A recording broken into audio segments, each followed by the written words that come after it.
Father in heaven, thank you so much for another day, one that you have made, for us to commune with you and to hear you talk with us and to answer our deepest questions. May we be reminded of your love for us and your willingness to come to this earth to die that we can have everlasting life. Give us a good sitting today. Amen. I am asking that each person on this platform, you have ready a piece of paper or your writing implement or your phone notes or something, because I'm going to ask you a couple of questions at the end of the discussion. Nothing difficult, no multiple choice question, no essay to write, and no paper that you have to turn in to be graded. As you heard, I'm an educator, so this comes with the territory, but it's just going to be a memory jogger for you. Our scripture reading spoke of building and being willing to have Christ as our builder. So let us begin with a couple definitions. Building. The noun is the act or process of building. Wikipedia defines a building as an enclosed structure with a roof and walls, usually standing permanently in one place, or relatively permanent enclosed construction over a plot of land and having a roof and usually windows and often more than one level. It is usually used for a variety of activities such as living, entertaining, or manufacturing. It is also defined as anything built or constructed. Building characteristics include construction material, the type of foundation, ventilation, and the components include the foundation, floors, walls, beams, columns, roof, stairs. Noticeably, however, the foundation is listed as being the most important part of a building, the most crucial part of the entire project, as mistakes made in the foundation will only worsen as you build up. Brother Cosmore spoke of his mother, an early childhood educator, the ones who build the foundation on which our education system is laid. It helps to ensure that what comes after, the secondary, the tertiary, the post-secondary, the post-tertiary, are areas that will receive additional information upon which to build. Now, when one has in mind what to build, there's need also for an architect and a plan. The Collins English Dictionary defines architecture as the art of planning, designing, and constructing buildings. As we walk or drive about our daily activities, wherever in the world we are, we see buildings being erected, homes, churches, hotels, single-room structures, multi-story buildings, mansions, elegant edifices, and others which seem to have been put together with great thought, but there are still others that give the impression that they were constructed in the darkness, overnight, almost thrown together without a plan. The Bible speaks about buildings also, and many times gives us minute details of the types of materials which should be used, the craftsmen who should be employed in this construction, the dimensions of the edifice, etc. So from early recorded writings of the Bible, buildings are mentioned. So we're going to look at a couple of examples and see what lessons we can deduce from the information given. In Exodus 25, verse 1, Moses was given directives for the building of the sanctuary. In Exodus 25, verse 8, he says, "Let them make me a sanctuary, that I may dwell among them." God provided the blueprint for the building and told Moses the types of wood to make the structure, a list of all the furnishings, the patterns, the colors, the number of curtains, how they should be joined together, and the precious stones and metals required. God also determined who the workmen should be. Skilled individuals is what it says, specialists, proficient in their particular line of work. He didn't say that for the building they should have a farmer, a baker, a security officer, as important as those jobs are. He delineated who should be there and the skill level that they needed to have. They should be competent. A number of years ago, there was a traveling model representation of the sanctuary on the grounds of the then West Indies College, which brought much meaning and a greater understanding of what the sanctuary and its services meant to ancient Israel and what was depicted in its layout. It drew great crowds from across the island and from overseas. And we who viewed marveled at the intricacies of the design and reflected on what the original sanctuary would have looked like and the fact that God wanted to dwell among his people. Note, God wanted to be with the children of Israel because he said, that I may dwell among them. So he specified the intricacies of the design. In the same way that God would come down in the cool of the evening to commune with his first children, Adam and Eve, he wanted to be with the children of Israel. God is a convivial God. He's loving and wants to be with us, to talk with us, to listen to us, and for us to hear his voice.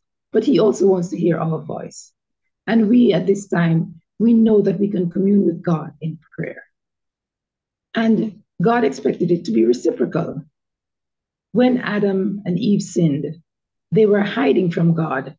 And God's question was, Adam, where are you? And the God who created Adam wanted to talk with him despite the sinful condition. And it is the same thing with us. We must not assume that because we are sinners, because all have sinned and come short of the glory of God. So we are all sinners, but God wants to talk with us despite our sinful nature. So what do we see? What do we deduce from this? What do we understand? God provided a blueprint. He wanted the edifice to be beautifully made with all the right components set out for what needed to be done. He had specifications which he required to be followed, and he wanted to be with his people. Now let us look at another building, the ark. I drive a Noah.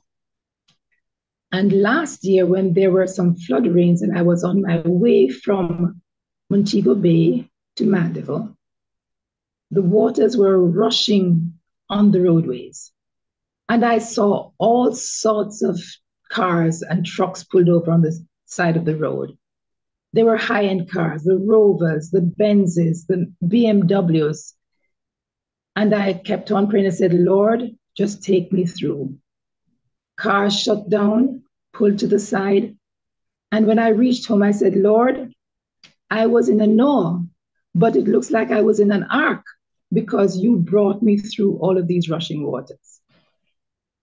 Now, as a child, I had my first experience traveling on the high seas, crossing the sea and ocean in a large Cunard cruise liner. I remember meeting the captain of the ship as a child, eating lots of food. But more memorable for me was watching the waves as the ship plowed through the deep indigo waters as we traveled. I saw flying fish. I saw dolphins and other sea creatures, some small and some large. But I marveled, how could this metal boat stay afloat in the wide sea? It didn't seem as though it could, because metal, to my knowledge as a child, would sink. And even as an adult, if I put a bit of metal in the water, it will sink. I didn't know then about architecture or where the ship was built, but my later reading spoke about shipyards and dry docks and designers and architects and engineers and builders. And then I heard about ballasts and floats. So I presume that all of these things went into the making of the boat. But after I read my Bible, I realized more fully about God's provision and knowledge of building that he passed down to man. Buildings are for shelter from the elements, a source of warmth and comfort, a place where families can gather like they did over the Thanksgiving holiday just past. But on Sabbaths for us, coming together as a family and inviting others together to be with us together is also a part of what our building is all about. And it's also a place, building is also a place where people can come to worship. As a group and as individuals, we understand what it means to undertake building construction, even though we may not be doing the building ourselves. We know what we want. We have an idea of the design. We may have it drawn up in our mind or on a piece of paper, and then we pass it over to an architect and we get what it is that we want. At Universal Praise and around the world, they have determined to build a place of worship that persons may find refuge. They may find an area where they can find solace, somewhere to be nourished, somewhere to learn about God and his kingdom. So the ark is a place of refuge. If you read the first book of the Bible in Genesis, you'll see a chronicle of the Lord's work as he made man and all his creatures. God wants to communicate with his creation.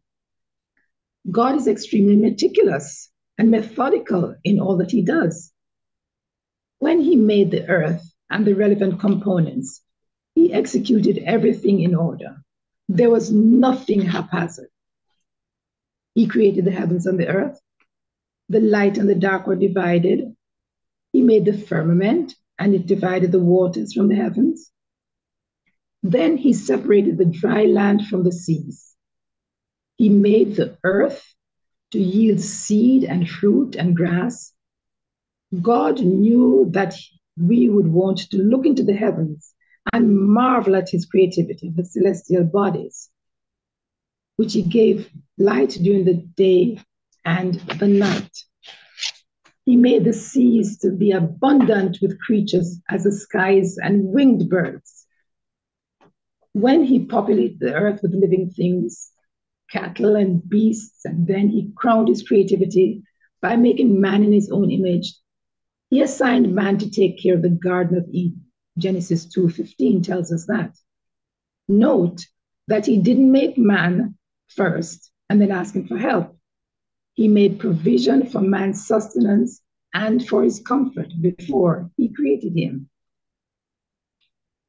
I had to remind someone who came very highly recommended to me that I had contracted to put an extension to my garage. And I had to tell the man that the roof was the last thing to be put on as it needed support. I had gone out for a little while, and when I came back, he was putting on the prefabricated roof, trying to figure out how to fix it without having any side support. So I had to tell him, I said, I'm not a contractor, I'm not a construction worker, but I at least know that you don't put on the top before you put on the sides and the bottom. Now, before the flood, there was no rainfall because there was a mist that went up from the earth, which watered the whole face of the ground. Genesis 2 reminds us of that. The earth's inhabitant laughed at Noah. His preaching was talking about rain and water. And they said, this man is gone crazy. He's cuckoo. He was ludicrous. He was talking about rain. That was preposterous, they must have said.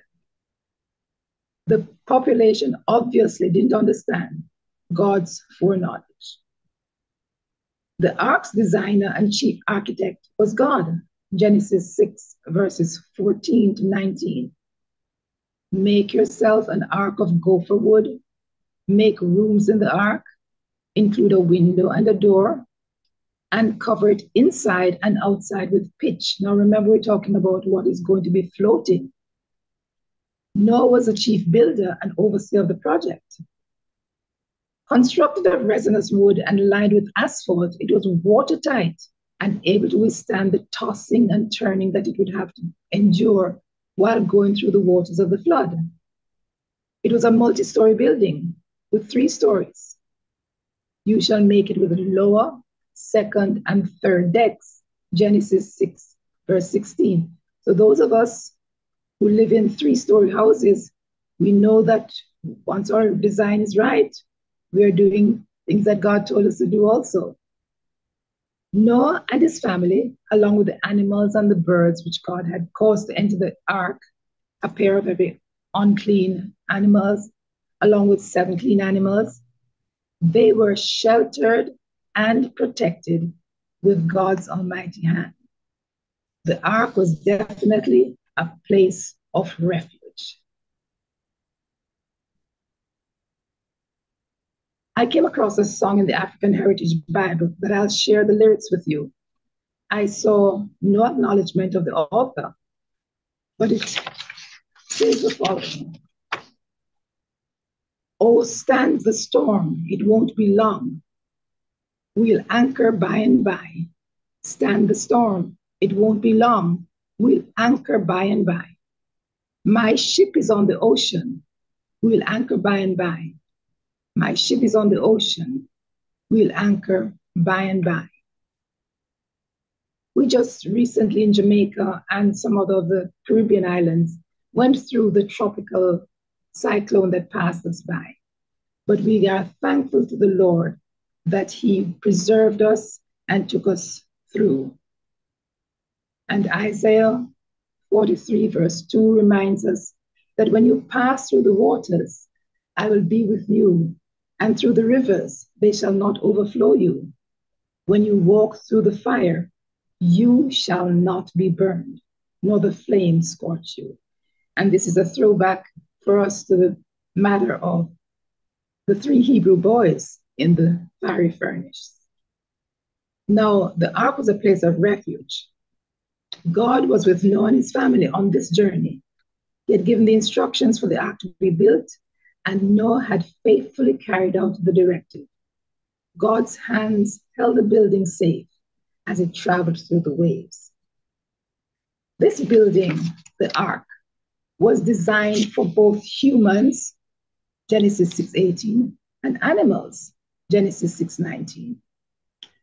The ark was also a floating hotel with the requisite fodder, grain, food for its guests. However, there were only 8 employees: Noah, his wife, and sons Japheth, Ham, and Shem, along with their wives. Unlike a Disney, Carnival, or celebrity cruise line, which caters to your every wish, the ark operated on a skeleton staff with no electronics or modern conveniences as we now know. Among the things that were excellent about the ark was that its architect and designer was also the navigator. He controlled the winds and the waves. He knew where the North Star was, and he also knew where the ark was to be docked. He knew the final destination and how long the ark and its passengers would be at sea. So there was enough food on board for man and animal. Psalm 46 reminds us that God is our refuge and strength, a very present help in trouble, and there's no need for fear. Again, for this building, we are reminded that God has a design suitable for the elements. He engineered the structure that it could withstand what it needed to face. Provision was made for all who would be occupying the building, and He was present with them throughout the journey. And this reminds us, brothers and sisters, that we need to remember that God is with us. He will take care of us. He knows the end from the beginning. He knows what we'll go through. He knows the storms that we'll have to pass through. And He is one who is going to be with us all the way. We just have to rely on Him and trust Him and ask Him to be with us. Let us go now to another structure while I take another sip of water. And this structure is a Tower of Babel. Now, when we travel across the country at times, we come across unfinished buildings or abandoned buildings. Some seemingly recently built, others gray with age and overgrown by bush and vines, and in some cases, obvious decay has set in. One wonders what happened while the buildings were not finished. Had they counted the cost before they started the building and put in a contingency plan for any escalation or cost overruns? Did they not have the money to complete the building? Did the owner change his or her mind? Were the plans authorized by the relevant authorities? Or did they have to shut down because the government said you're not doing it right or it's not at the right place? Or was the building abandoned because of family feud? Did the owners die? So many variables.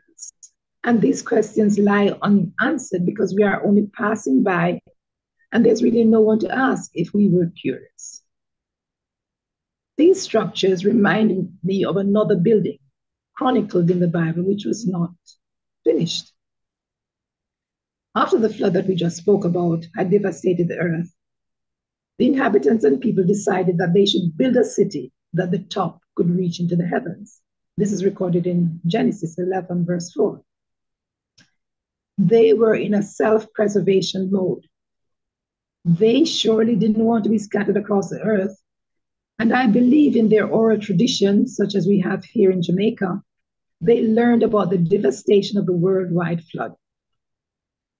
I believe they also forgot God's promises embodied in the rainbow, where he says, I do set my bow in the clouds, reminding us that despite the worldwide flood of Noah's day, he would not, God meaning he would not be destroying the earth by a flood again. But the Lord came down and he scattered them across the landscape and confused their language. Genesis 11, verse 9. The building was therefore unfinished. It couldn't have reached heaven anyway, no matter how hard they tried. If I were to speculate, the new languages which they spoke made it impossible to get any work done effectively. So they gave up on their impossible dream. What happens to us when we set out to build and don't consult the Lord? What is the result? Confusion reigns. So let us now go to another building. And we're going to look now at the temple in Jerusalem. First Chronicles 28, verse 6 tells us that God told King David that his son, Solomon, was chosen. Chosen is the word listed in the Bible, to build his house and his courts. David passed these words on to his son, stating in First Chronicles 28:10, consider now, for the Lord has chosen you to build a house for him. Be strong and do it. Solomon was a designated builder, and he finished the edifice, as is noted in 1 Kings 6, verse 14. And God's word to Solomon in 1 Kings 6, verses 11 to 13 says that he will dwell with us and not forsake his children once they obey his command. Now, can I just remind us that God has chosen us? He has chosen us to be his people. He wants us to dwell with him and he with us. He has given us directives. He wants us to follow those things that he has given us. So when you are chosen, there is something that you need to do. You need to be able to follow the directives. You need to see the blueprint. You need to know what it is that is required of you.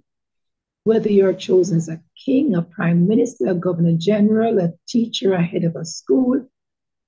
As parents, we are also chosen to take care of our children and to lead them in the right way. We are also building, whether it is our families or a nation. But we know that if we are chosen, we are to follow the blueprint and to do what God requires for us to do. So like God did before for others of his major buildings that we have considered today, God gave the design and the blueprint. We're talking about the temple in Jerusalem. This again was a building with 3 stories.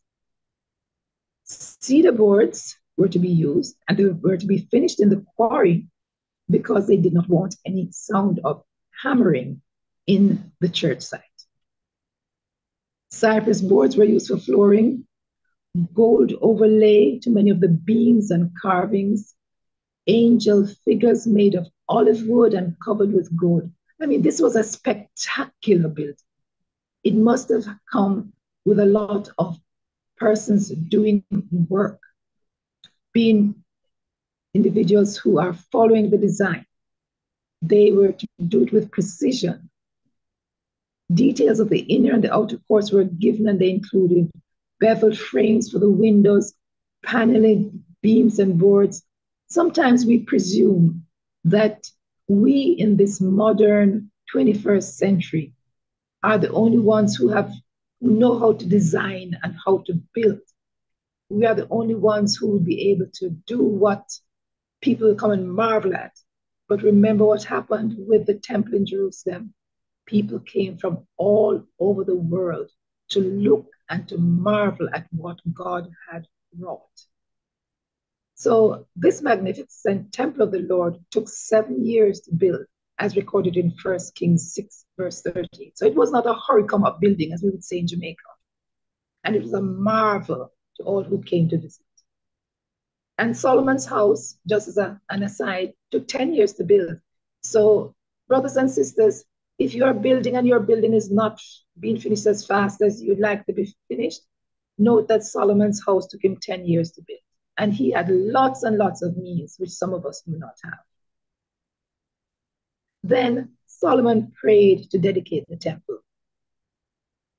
And he says, "You keep your covenant and mercy with your servants who walk before you with all your heart." That's 1 Kings 8, verse 23. So Solomon acknowledged in his prayer that God keeps his covenant.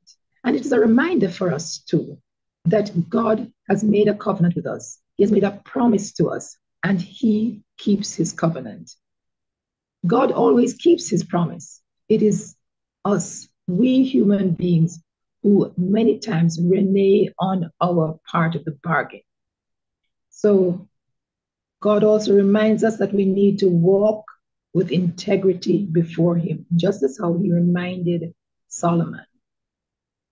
And although Solomon did all these wonderful works and did all these things that we have read in the Bible, note that despite being chosen by God, Solomon made some wrong decisions and choices and lost his kingdom. Solomon turned his heart against God. So sometimes we wonder, oh, somebody has done such a wonderful thing. How comes they are now not doing what we consider would be the right thing, or what we know is the right thing? Remember that the Bible tells us it's not selective and says it gives us all the good things that happen in this world or worlds past. It reminds us that sometimes wrong choices are made, but it is there for our edification, for our learning, to make sure that we have these as examples so we can avoid making these wrong choices. So among the takeaways from this section of the scripture is that God continues to ensure that what he says he will fulfill, but he also wants us to uphold our end of the bargain. And he desires that we worship him in spirit and in truth. Now we're going to go to the last set of construction for this morning's discourse. And this is the wise and the foolish builders. Do you recall as a child singing the song, "The wise man built his house upon a rock and the foolish on the sand," and the resultant situation when the storm came? This childhood song refers to Jesus' parable recorded in Matthew 7, verses 24 to 27, and also in Luke 6, verses 47 to 49. Christ uses parables with his hearers that his hearers would readily understand to teach eternal truths. Our Savior reminds us to ensure that the foundation on which we build is rock solid, so that when the storms of life come, we can be unshakable. During stormy periods, including hurricanes, I've seen houses of videos sliding, I've seen videos of houses sliding into the sea because they were built on sandy shores. I've seen others that have been uprooted from where they were as strong winds blew or their roofs go flying. Does anybody remember Hurricane Gilbert and that Loving Dear song that talk about Wild Gilbert? The water come in on my roof and the dish go flying, my satellite dish go flying. I lived through that, and I remember heading into Kingston to work. And when I reached to Maypen, I couldn't understand why there was so much wind. I was giving a soldier a ride into Kingston. And I said, man, this bridge feels as though it's shaking. And he said, Mrs. Henry, you don't realize that there's a hurricane coming? And I said, no. So, I mean, I had now left my small children at home with my elderly aunt, and she wasn't that old at that point in time. But and I was heading back to work. I had been so busy doing things in preparation for going back to work, making sure that the kids were taken care of, that their clothes were okay for school, that there was enough food in the house. I didn't listen to the news. Is that something that could happen to us as we are preparing? We know Christ is coming, but we are so busy doing the things of this world that we forget to listen to the news, to watch the elements, to see what Christ has said in his word, the signs that tell of his soon coming. Let us make sure that despite what is happening around us, we also are grounded, are rooted in Christ on the solid rock. As the song says, on Christ, the solid rock, I stand. All other ground is sinking sand. So back to the wise and foolish builders, seemingly there was little or no foundation, or it was not anchored to withstand the elements.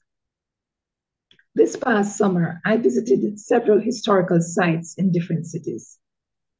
As I walked around various buildings, I noticed large slabs of granite, marble, metal, or some other enduring material, engraved with the name of the building, the architect in some instances, the date of erection and or opening of the building, and some other historical information, sometimes to whom the building was dedicated.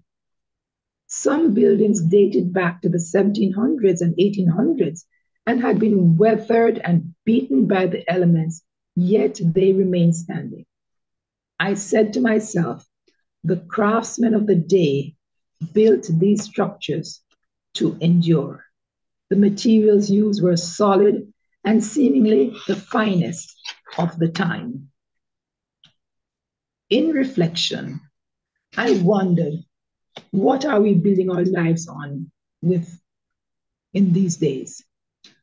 What type of material am I as an individual ensuring that is included in my spiritual body as I prepare for Christ's coming? Do I include daily Bible study and prayer as one of the pillars? Do I set aside time to talk with God constantly during my day? You know the text that says, think about pray without ceasing. We don't have to close our eyes. We can be driving along and we see something and we are talking to the Lord with our eyes wide open, our hands on the steering wheel and our foot positioned over the brake, so that if we need to stop, we stop. So what are we doing? What am I doing? And this is a personal question. What am I doing to ensure that I tell someone else of Christ's love? Whether it is a casual acquaintance, a member of my family, even those who I don't know. The building scenarios that we have looked at, albeit cursorily, the ark, the tower, the sanctuary, the temple, the wise and foolish builders, all show us that there needs to be an architect ensuring that the design is properly laid out. There must be someone responsible for the work who follows in detail what must be done to ensure that the finished product meets code and passes the scrutiny of the regulators, and also that it determines that all aspects of the construction is completed properly. Christ has offered himself as a solid rock to all of us who are willing and interested to anchor our soul to the foundation which he has laid. 1 Corinthians 3:11 reads, "For no other foundation can anyone lay than that which is laid, which is Jesus Christ."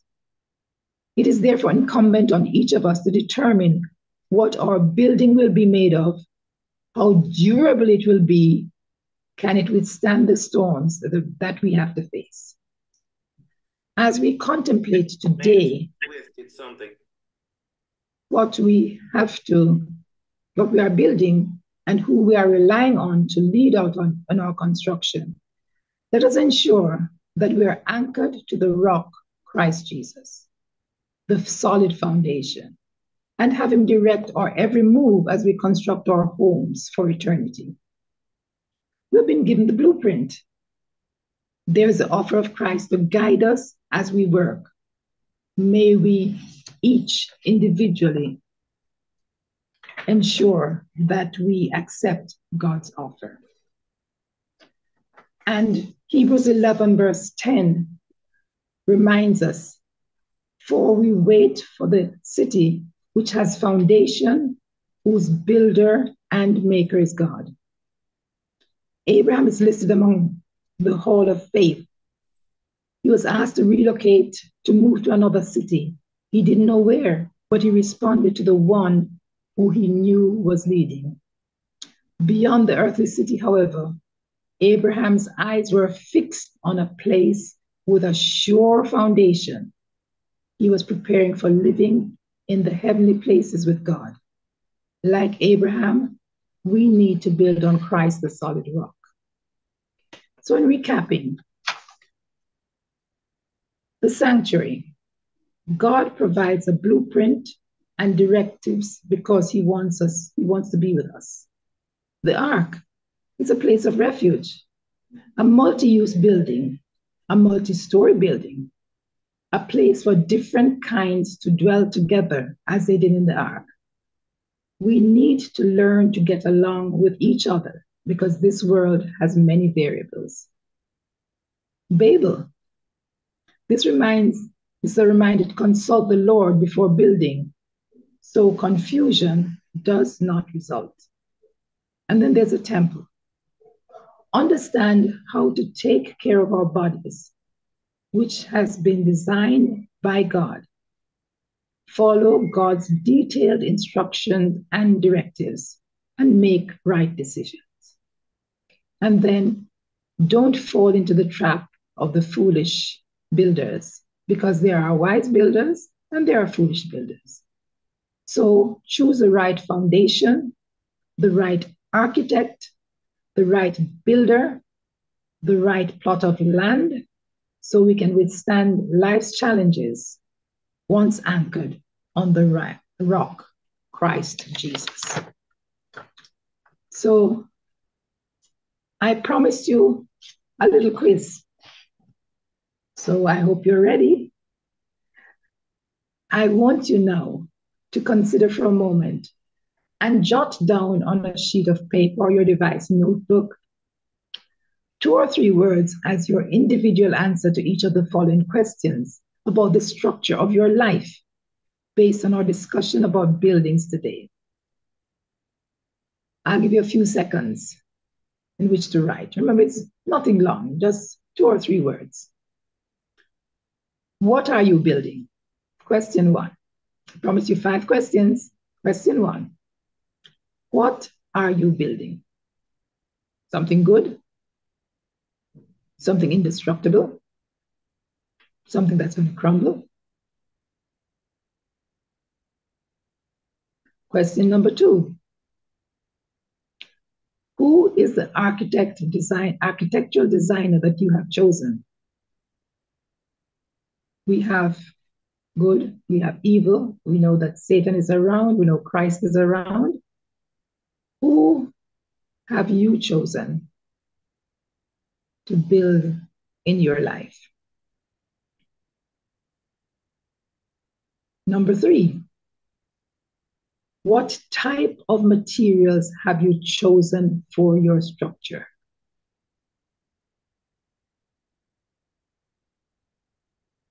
Is it something enduring? Is it something that is going to crumble with every wind of doctrine? Are you going to be blown and tossed around? What type of materials have you chosen for your structure?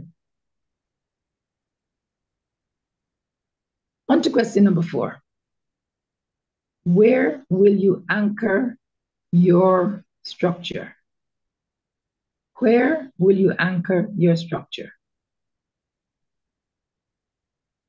Remember that song? On Christ, the solid rock, I stand. All other ground is sinking sand. Could this be part of your response? And finally, who will be your cornerstone? Who will be your cornerstone? That is question number 5 and the last question.